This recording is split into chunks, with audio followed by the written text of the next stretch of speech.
নতুন এক কৌশলের ইঙ্গিত সীমান্ত পাহারায় প্রযুক্তির পর এবার ভাবনায় আসছে ভয়ঙ্কর সরীসৃপ। নদীপথ ও জলাভূমিতে নজরদারি জোরদার করতে এমন এক পরিকল্পনা ঘিরে শুরু হয়েছে আলোচনা।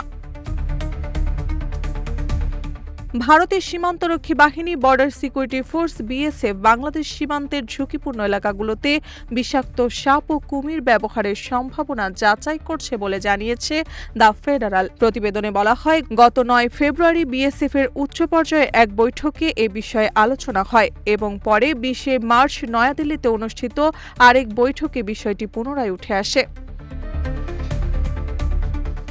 4096 কিলোমিটার দীর্ঘ ভারত বাংলাদেশ সীমান্তে নিরাপত্তা নিশ্চিত করা সবসময় বড় চ্যালেঞ্জ। কাঁটাতারের বেড়া, নজরদারি ড্রোন, জিপিএস ট্র্যাকিং ও থার্মাল ইমেজার ব্যবহার করেও কিছু নদীপথ ও জলাভূমি এলাকা নিয়ন্ত্রণে রাখা কঠিন হয়ে পড়েছে। এসব জায়গাতেই বিকল্প হিসেবে সরীসৃপ ব্যবহারের চিন্তা করা হচ্ছে।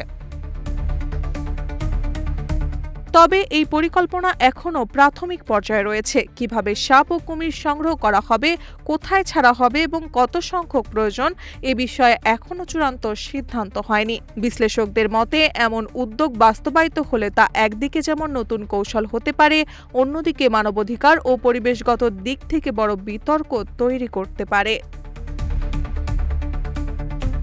মার্জিয়া মৌ, রূপালী বাংলাদেশ।